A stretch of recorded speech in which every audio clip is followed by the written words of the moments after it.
Walt joins me here in New York tonight, Fox News politics editor, and Mollie Hemingway, senior editor at The Federalist and a Fox News contributor as well, and Howard Kurtz, Fox News media analyst and host of Media Buzz. So welcome to all three of you.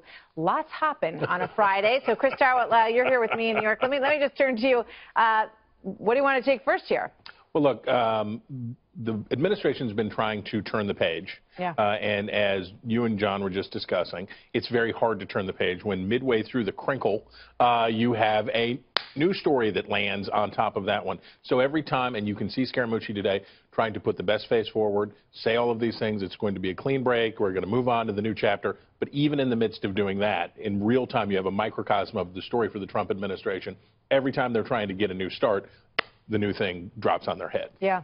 I mean, Mollie, you look at what we've learned over the past couple of days, and it looks like there is a leak fest going on once again in terms of what's coming from perhaps Mueller's camp. You know, now we learn that Jeff Sessions' conversations with Kislyak may have been more substantive. There may be conversations about the campaign, and, you know, we don't know what else at this point, but they have those intercepts. And then you have, you know, sort of the pushback from the White House about questioning Robert Mueller and whether or not he's the right person for this job. Right, and this is all related. Just to push back a little bit on what John Roberts said, I quickly read that story, and it doesn't seem like the intelligence community was spying on Sessions. They were spying on Kislyak. So they're talking about what Kislyak said to someone else about his conversations with Sessions. And it sounds like what he was talking about was Russia policy. The way the Washington Post is spinning that is that they were talking about campaign-related matters. And so if you're in a media shop, a communication shop, you need to be able to know these facts, get the facts out, push back against narratives and how they are set. And there is a difference between talking about Russian policy with a Russian ambassador and talking about campaign strategy, which is what Sessions actually said he never discussed with Kislyak. Yeah, and that would be consistent with the story that we've heard with Mike Flynn as well. You get people in Russia talking about conversations that they had with people who are in the campaign, and you have to sort of take that, you know, with some sort of understanding of that's their conversation about what they spoke about. Howie Kurtz, weigh in. Well, Anthony Scaramucci, who definitely used humor, I thought, today in his debut in the briefing room, has one advantage that Sean Spicer didn't have. He has a pre-existing friendship and relationship with President Trump. And Sean Spicer, who I've interviewed many times, he's been a good soldier. Even when there were stories in the press every other week, he's on his way out.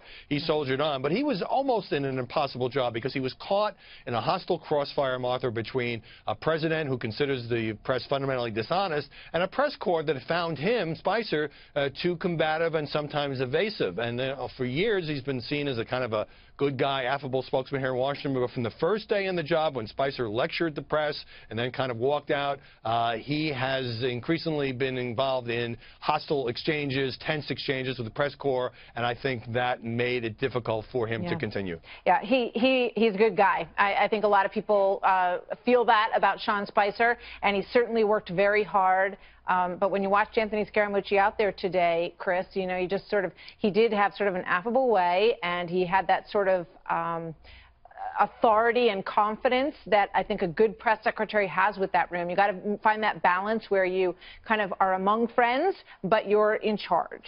Well, there is no question that he had a better first day than Sean Spicer did. Because we remember Sean Spicer's first day where he went out and took brickbats and hurled them at the press corps because they weren't reporting on the number of attendees for the inaugural that the president preferred. So this was a better day. And maybe, and I think Howard is onto something, Donald Trump has said before he likes to hire rich people. He likes to hire people who he thinks have been successful in the arenas of life that he thinks are worthwhile. Scaramucci, a hedge fund guy, a very rich human being. I will hazard a guess to say that he is by far the richest communications director that the White House has ever had in its history. That might not be too hard to do. Probably not too hard to do because remember, most of these people are people who have lived and been around politics and all this stuff. And Scaramucci said something interesting to somebody the other day. He said that nobody in Washington has any money. He comes down to Washington. It's like, you people are poor. And it's like, well, yeah, because they were hacks or were flacks or we've come up and worked this way. So maybe Trump will trust and like him better because Scaramucci is a rich guy from Wall Street. I mean, that's the fascinating dynamic between New York and Washington. In New York, it's all about the money, the success. In Washington, it's about your proximity to power, who you know, who you work for, and how close you are to all of this. Which brings me to my next point, Mollie.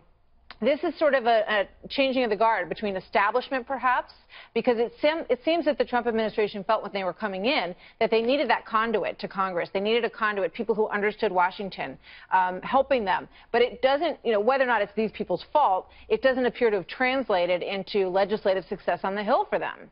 Or it might have been a good way to operate your first 6 months, and maybe it's time for a change of strategy now. One of the most important things that journalists, analysts, and people working for Trump themselves should do is really come to terms with how different this presidency is from a typical presidency, and just sort of, for the people who work for Trump, it might be wise to just embrace that. Instead of, I think sometimes the communication shop was trying to put a typical campaign strategy approach for a very atypical president.